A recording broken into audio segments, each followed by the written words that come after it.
अखिलेश यादव को मैं पैगाम देना चाहता हूं कि बिना ओवैसी साहब के इंशाल्लाह सुम्मा इंशाल्लाह आप यूपी के अंदर जीत नहीं सकते हैं। मुसलमान क्या जिंदाबाद और मुर्दाबाद के नारे लगाएगा? मुसलमान क्या इनके यहाँ पर कुर्सियाँ बिछाने का काम करेगा? 2.5% के लोग जिनका वोट है उनको हिस्सेदारी दे रहे हैं, जिनका 3% वोट है उनको हिस्सेदारी दे रहे हैं, लेकिन जो मुसलमानों का 22% वोट उत्तर प्रदेश के अंदर है उनको हिस्सेदारी नहीं दे रहे हैं। समाजवादी पार्टी 400 सीटों पे चुनाव लड़ रही है, बसपा 400 सीटों पे चुनाव लड़ रही है। अरविंद केजरीवाल जिनका कोई ऑर्गेनाइजेशन उत्तर प्रदेश के अंदर नहीं है वो 400 सीटों पे चुनाव लड़ सकते हैं। असपा 400 सीटों पे चुनाव लड़ सकती है। मजलिस इत्तेहादुल मुस्लिमीन अगर 100 सीटों पे चुनाव लड़ रही है तो उनके पेट में मरोड़ हो रही है।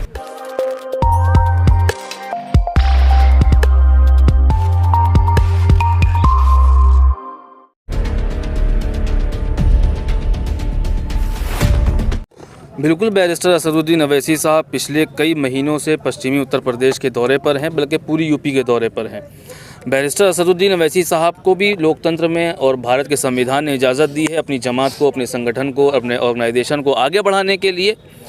तो बैरिस्टर अवैसी साहब मेहनत कर रहे हैं। इंशाल्लाह बिल्कुल जनता फुल सपोर्ट करेगी। जनता बदलाव चाहती है, जनता बदलाव चाहती है, लेकिन जो इल्ज़ाम लग रहा है कि वोट काटने के लिए पश्चिमी उत्तर प्रदेश में इतनी रैलियां कर रहे हैं लगातार, कभी किठौर हुआ, कभी मुजफ्फरनगर हुआ, तो लगातार अब इल्ज़ाम लगाने वाले कोई गैर नहीं है। इल्ज़ाम लगाने वाले नामुनिहाद सेकुलर सियासी जमातें हैं जिन्होंने 70 सालों से मुसलमानों के वोटों का इस्तेहसाल किया है, वो लोग इल्ज़ामात लगाते हैं। भाई, समाजवादी पार्टी 400 सीटों पे चुनाव लड़ रही है, बसपा 400 सीटों पे चुनाव लड़ रही है। अरविंद केजरीवाल जिनका कोई ऑर्गेनाइजेशन उत्तर प्रदेश के अंदर नहीं है वो 400 सीटों पे चुनाव लड़ सकते हैं। असपा 400 सीटों पे चुनाव लड़ सकती है। मजलिस इत्तेहादुल मुस्लिमीन अगर 100 सीटों पे चुनाव लड़ रही है तो उनके पेट में मरोड़ हो रही है। यूपी के अंदर हम लोग पूरी ताकत के साथ चुनाव लड़ने जा रहे हैं। हमने पहले भी कहा, इस बात को कहा है कि हम वोट कटवा नहीं है। अगर आपको ऐसा लगता है समाजवादी, बसपा और जो अन्य दल हैं भाजपा को छोड़कर, जो लोग ये समझते हैं कि हम वोट कटवा है, हमारे आने से उनको नुकसान होगा, तो हमको गठबंधन का हिस्सा बनाइए। हम लोगों ने ऑफ़र किया है, समाजवादी को भी ऑफ़र किया है, बसपा को भी ऑफ़र किया है कि सम्मानजनक सीटें दीजिए यूपी के अंदर। भाजपा को रोकने के लिए मजलिस इत्तेहादुल मुस्लिमीन को गठबंधन का हिस्सा बनाइए। ये लोग छूने के लिए तैयार नहीं है। अखिलेश यादव देख रहे हैं कि जो उत्तर प्रदेश के अंदर सरकार बननी है वो ओपी राजभर से बंद, उन्होंने रास्ता बंद कर दिया ओपी राजभर ने साझा लेकर के। मैं वही की बात कह रहा हूँ कि 2.5% के लोग जिनका वोट है उनको हिस्सेदारी दे रहे हैं, जिनका 3% वोट है उनको हिस्सेदारी दे रहे हैं, लेकिन जो मुसलमानों का 22% वोट उत्तर प्रदेश के अंदर है उनको हिस्सेदारी नहीं दे रहे हैं। मुसलमान क्या जिंदाबाद और मुर्दाबाद के नारे लगाएगा? मुसलमान क्या इनके यहाँ पर कुर्सियाँ बिछाने का काम करेगा? हम कह रहे हैं कि हिस्सेदारी दीजिए ना। दे तो रहे, रिक्शा दे तो रहे नहीं, रिक्शे देने से होगा क्या? लैपटॉप बांटने से क्या मुसलमानों के मिली मसाइल का हल होगा? आज के दौर को देखते हो लैपटॉप तो बहुत काम का। मैं कह रहा हूँ मुसलमानों की जो पसमानदगी है, तालीमी पसमानदगी है, मुसलमानों की रोज़गार की पसमानदगी है, मुसलमानों की बहुत सारी पसमानदगी है, जिसको लेकर लैपटॉप देने से और ई रिक्शा बांटने से मुसलमानों की पसमानदगी ख़त्म होने वाली नहीं है। मुस्लिम पार्टी समाजवादी पार्टी कही जाती है और मुसलमान समाजवादी पार्टी के साथ है, तो अखिलेश यादव क्यों गठबंधन करे एमआईएम के साथ? मैं कह रहा हूँ कि अखिलेश यादव मुसलमानों के वोटों से सत्ता की कुर्सी पर बैठने का जो ख्वाब देख रहे हैं 2022 में, आप तमाम लोगों के माध्यम से अखिलेश यादव को मैं पैगाम देना चाहता हूं कि बिना ओवैसी साहब के इंशाल्लाह सुम्मा इंशाल्लाह आप यूपी के अंदर जीत नहीं सकते हैं। और जो आप जिस घमंड में आप चकनाचूर हैं अखिलेश यादव जी, और आप ये समझ रहे हैं कि मुसलमानों के वोटों से हम सत्ता की कुर्सी पर बैठेंगे, आपका ख्वाब पूरा नहीं होगा। 4 बार जब पहुंचे तो 5वीं बार भी पहुंचेंगे। नहीं भाई, आप देखिए। अच्छा, 2019 के आपको इंतखाबात की मैं बात बताऊं। 2019 के लोकसभा के इंतखाबात हुए, समाजवादी, बसपा, कांग्रेस, लोकदल ने एक बहुत बड़ा महाज तैयार किया। इतना बड़ा महाज तैयार करने के बाद भाजपा को नहीं रोक पाए। हम कह रहे हैं आप हमको ले, वो तो लोग कह रहे हैं, ज्यादातर पार्टी वाले भी कह रहे हैं, बड़े-बड़े मशीनों में कोई कमी थी। हाँ, मशीनों में कमी थी। अब ओवैसी साहब चुनाव लड़ेंगे तो अब मशीनों में कमी ख़त्म हो जाएगी और ओवैसी साहब पर ठप्पा फोड़ा जाएगा और मुसलमानों पर ठप्पा फोड़ा जाएगा कि इन लोगों ने वोट काटा, इन लोगों ने हराने का काम किया। तो आपको लग रहा है बीजेपी जीत रही है फिर? भाई, मैं तो कह रहा हूँ कि बीजेपी को रोकने के लिए मजलिस इत्तेहादुल मुस्लिमीन का साथ लेना होगा। अकेले अखिलेश यादव जी सरकार नहीं बना रहे हैं। लेकिन कहाँ दे रहा कोई साथ? जो दल आपके साथ आ रहे हैं वो चले जा रहे हैं, फिर बाद में वही लोग वही दल आपको कह रहे हैं नहीं, हमारे साथ बहुत बीजेपी सारे से मिल गए आके, इसलिए हम बिल्कुल हमारे साथ बहुत सारे दल हैं और इंशाल्लाह जल्दी बैरिस्टर ओवैसी साहब उसका फैसला करेंगे। अभी हमारी सभाएं हो रही हैं, हम लोगों से जनसंपर्क कर रहे हैं, लोगों के पास जा रहे हैं, हालात बदलेंगे, अभी बहुत सारा वक्त है। हालात बदलेंगे जी। और फिर राजभवन ने आपको मऊ के लिए खुले तौर पर नौता देते, आप लोग नहीं गए, जबकि आप कहते हैं कि जो बीजेपी को हराने के लिए है हम उनके साथ हैं, आपको जाना चाहिए था वहाँ। देखिए, ऐसा है कि न्योता देना एक अलग चीज़ है। कायदे मोहतरम बैरिस्टर असदुद्दीन अवैसी साहब से या यूपी के जो हमारे प्रेसिडेंट हैं जनाब शौकत अली साहब से कोई ऐसी बात नहीं हुई है। अगर कोई ऐसी बात होती है, ऐसी कोई मीटिंग होती, बुलावा होता, बिल्कुल जाते। जब बुलाया नहीं उन्होंने, अकेले चले गए। थोड़ा ताली वाली कीजिए, हौसला अफजाई कीजिए, खड़े होकर क्या जी, मुद्दों पर वोट दे। AIMIM का मैनिफेस्टो क्या है 2022 को, क्या कर रहे हैं? मजलिस इत्तेहादुल मुस्लिमीन का मैनिफेस्टो ये है कि जो वंचित समाज है उसके लिए हक लड़ेगा, उसके लिए लड़ाई लड़ी जाएगी। जो वंचित समाज है, जो मुसलमान और वंचित समाज लोग जो पसमानदा हैं, उनके हक के लिए लड़ाई लड़ी जाएगी। शिक्षा के लिए, तालीम के लिए, रोज़गार के लिए, उनके लिए कोशिश की जाएगी, जद्दोजहद की जाएगी। इसी के नाम पर वोट भी मांगा जाएगा। AIM को ही वोट क्यों करें? मैं कह रहा हूँ MIM को वोट इसलिए करें कि जो हालात देश के अंदर बनाए गए हैं वो आप तमाम लोगों के सामने हैं और हम बार बार कह रहे हैं कि हम मुसलमानों के मिल्ली मसाइल पर हम लड़ने के लिए आए हैं। मुसलमानों के वोटों से सत्ता की कुर्सी चाहिए इन लोगों को, लेकिन मुसलमानों के साथ जो असमत रेजी, मुसलमानों के साथ जो जुल्म ज़्यादती होती है उस पर कोई बोलने के लिए तैयार नहीं है। बाबरी का मसला हुआ, दादरी का मसला हुआ, मॉब लिंचिंग हुई, हाफिज जुनैद की हत्या हुई, तबरेज़ अंसारी की हत्या हुई। मुसलमानों के मिल्ली मसाइल पर अखिलेश यादव बोलने के लिए तैयार नहीं है। फैसल का कत्ल हो जाता है, उस पर बोलने के लिए तैयार नहीं है, लेकिन मुसलमानों का वोट चाहिए, लेकिन मुसलमानों का वोट इनको चाहिए। अब वो दिन चले गए, अब मुसलमान अपने हक के लिए मजलिस इत्तेहादुल मुस्लिमीन की तरफ बड़ी उम्मीद भरी नज़रों से देख रहा है, बहुत बड़ी उम्मीद भरी नज़रों से बैरिस्टर असदुद्दीन अवैसी साहब की तरफ देख रहा है और नौजवान देख रहा है। मुस्लिम समाज का एक बहुत बड़ा आरोप लगता है साहब, आरोप लगता है। आरोप लगाने वाले सब पर आरोप लगाते हैं। अगर आज इमरान साहब अपनी पार्टी बना लें या आप अपनी पार्टी बना लें, आप पर भी आरोप लगाया जाएगा और बीजेपी का एजेंट बोला जाएगा। मैं कहता हूं आज के दौर में हज़रत उमर फारूक रज़ी अल्लाह तआला अन्हु आ जाए और वो अपनी पार्टी बना ले तो यही कौम उनको बीजेपी का एजेंट बोलेगी। भाई, बीजेपी का एजेंट बोलने वाला कोई और नहीं है। बीजेपी का एजेंट बोलने वाला अब्दुर्रहमान अंसार लोग हैं। कोई गैर ओवैसी साहब को बीजेपी का एजेंट नहीं बोलता।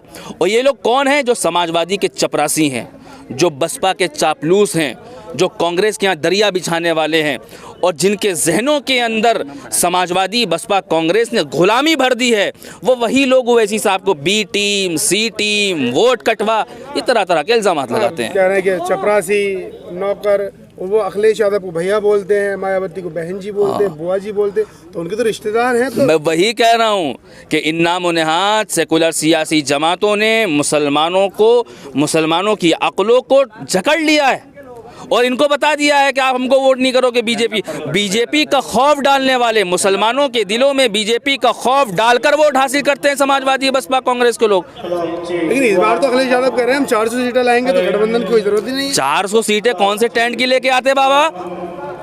हमारे बिना 400 सीटें लेकर आते तुम? अरे हम कहते हैं बैरिस्टर ओवैसी साहब के बिना तुम 25 सीटें भी नहीं आते। अरे वाह, बिल्कुल बिल्कुल। मजलिस इत्तेहादुल मुस्लिमीन को गठबंधन का हिस्सा बनाना पड़ेगा, ओवैसी साहब को गठबंधन का हिस्सा बनाना पड़ेगा जब अखिलेश यादव जी कुछ सीटें लेकर आएंगे, वरना उनका ख्वाब चकनाचूर करने के लिए हम पूरी ताकत के साथ चुनाव लड़ेंगे इंशाअल्लाह ताला। कौन हारेगा, कौन जीतेगा, किसका नुकसान होगा, किसका फायदा होगा, हमें कुछ नहीं पता। हमें अपनी जमात को, मजलिस इत्तेहादुल मुस्लिमीन के पैगाम को उत्तर प्रदेश के घर घर में पहुंचाकर दम लेंगे। 2014 से लगातार हम लोग मजलिस इत्तेहादुल मुस्लिमीन का पैगाम लेके पूरी यूपी में घूम रहे हैं। 2017 में आपने देखा कोई हालात नहीं थे। जो लगता है वोट काटने का वो आप करेंगे पक्का? अरे भाई, वोट कटवा का इल्जामात ये तो पुराने हो चुके हैं। अब ये समाजवादी, बसपा और कांग्रेस के दरबारियों को कोई नया इल्जाम देखना चाहिए वोट कटवा का। अच्छा, मैं आपसे कह रहा हूँ जिन सीटों पर मुस्लिम अक्सरियत है, जहां पर मुसलमानों का वोट ज़्यादा है। मैं समाजवादी बसपा के कांग्रेस के लोगों से कह रहा हूं, आप अपना प्रत्याशी मत उतारिए, ओवैसी साहब के प्रत्याशी को सपोर्ट कर दीजिए। ओवैसी वर्सेस भाजपा मुकाबला होगा, फिर देखते हैं कौन जीतता वहाँ पे। भाई समाजवादी बसपा कांग्रेस के लोगों से कहना चाहूँगा, आप अपना प्रत्याशी ओवैसी साहब के सामने मत उतारिए ना। मगर ये लोग इनके दिमागों में जहनी गुलामी भरी हुई है और ये लोग ओवैसी साहब को छूना भी नहीं चाहते और मुसलमानों को छूना भी नहीं चाहते। लेकिन हम पूरी ताकत के साथ चुनाव लड़ने जा रहे हैं। और हाँ, अभी आली जनाब बैरिस्टर असदुद्दीन अवैसी साहब सहारनपुर की सरजमी पर आने वाले हैं। एक यहाँ के गली के नेता और हैं, एक गली के नेता और है सहारनपुर के, जिन्होंने मुसलमानों के दरमियान से अपने अलावा कोई लीडर नहीं पैदा करा, सिर्फ मुसलमानों को इस्तेमाल किया और अपनी रैलियों में प्रियंका गांधी के नारे लगवाए, राहुल गांधी के नारे लगवाए, अपने नारे लगवाए। लेकिन जो सहारनपुर के मिल्ली मसाइल हैं, जो मुसलमानों के मुद्दे हैं, जो अहम मसाइल हैं, उस पर यहाँ के नेताजी ने कोई ख़ास ध्यान नहीं दिया। आज ये समाज वंचित है। ओवैसी साहब की तरफ बड़ी उम्मीद भरी नज़रों से देख रहा है। सहारनपुर की आवाम इंशाल्लाह फैसला करेगी और अपना कायद चुनेगी इंशाल्लाह ताला। कांग्रेस और समाजवादी बीएसपी को आप कह रहे हैं कि इन लोगों ने हमारा हक नहीं दिया। बिरयानी और अफ्तार की पार्टी भी तो आप ही लोग करते थे। हाँ, वही तो कह रहे हैं कि इन ये मुसलमान कौम जो है, एक खजूर की गुठली पर अभी मुलायम सिंह यादव जी, अखिलेश यादव जी लंबी टोपी लगा कर लंबा रुमाल डालकर आएंगे तो हमारा अब्दुल रहमान कहेगा अखिलेश भैया जिंदाबाद, अखिलेश भैया जिंदाबाद। लेकिन ये नहीं देखता कि मुजफ्फरनगर में मुसलमानों की माँ बहनों की असमत को तार तार किया गया अखिलेश यादव की सरकार में। मुसलमानों की माँ बहनों की इज्जतों को तार तार किया गया अखिलेश यादव की सरकार में। एक तरफ ढोल बज रहा है, दूसरी तरफ मुसलमानों की माँ बहनों की असमत को तार तार किया जा रहा है और अखिलेश यादव माधुरी दीक्षित का नंगा नाच देख रहे हैं।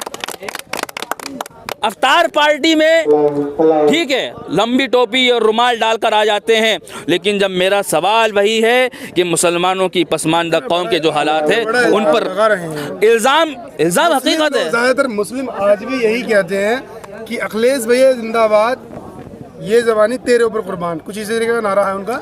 अखिलेश भैया जिंदाबाद, ये जवानी जो है कुर्बान। वही तो मैं कह रहा हूँ कि मुसलमानों को इस्तेमाल किया गया ना। उनके साथ दिए कौन साथ में, कौन साथ में? जिंदाबाद, अखिलेश भैया जिंदाबाद के नारे लगाने वाले वही लोग हैं। मैं आपसे कह रहा हूं जो जहनी गुलाम हैं, जिनके अंदर जहनी, भाई मैं कह रहा हूं कि मुसलमानों की कोई अपनी सियासी जमात क्यों नहीं होना चाहिए? क्या मुसलमान अखिलेश यादव का गुलाम है? क्या मुसलमान बहन कुमारी मायावती का गुलाम है? क्या मुसलमान राहुल गांधी का गुलाम है? क्या मुसलमान सोनिया गांधी का गुलाम है? मुसलमानों की अपनी सियासी जमात क्यों नहीं होना चाहिए? मुसलमानों का अपना सियासी लीडर क्यों नहीं होना चाहिए? जब यादवों की अपनी जमात है, ब्राह्मणों की अपनी जमात है, दलितों की अपनी जमात है, सबकी अपनी सियासी जमात है, सबका अपना सियासी कायद है, सबका अपना सियासी लीडर है, तो मुसलमानों की अपनी सियासी जमात और अपने सियासी लीडर क्यों नहीं होना चाहिए? बिल्कुल आना चाहिए, बिल्कुल। मुल्ला मुलायम है तो आपके आप ही ने बनाया उनको मुल्ला मुलायम। वही तो कह रहा हूँ, 3 बार मुख्यमंत्री, 4थी बार उनके लड़के को मुख्यमंत्री। मुसलमानों के पास कोई ऑप्शन नहीं था, मुसलमानों के पास कोई ऑप्शन नहीं था। मुसलमानों ने मुल्ला हमारे बुजुर्गों ने, मैं कह रहा हूँ हमारे बुजुर्गों ने अपनी जवानी कुर्बान कर दी मुल्ला मुलायम पर।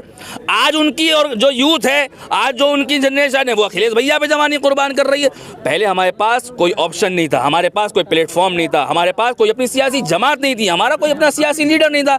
आज मुसलमानों के पास अपनी सियासी जमात भी है, अपना सियासी रहनुमा भी है, अपना सियासी कायद भी है। इंशाअल्लाह 2022 के अंदर मजलिस इत्तेहादुल मुस्लिमीन पूरी ताकत के साथ चुनाव लड़ेगी। और जो लोग ये कहते हैं कि ओवैसी की पार्टी का कोई वजूद नहीं है, जो लोग ये कहते हैं कि ओवैसी की पार्टी का कोई जनाधार नहीं है, 2022 के अंदर इंशाअल्लाह ताला अपनी ताकत का हम पूरा एहसास दिलाकर रहेंगे। MIM party, Asaduddin Owaisi.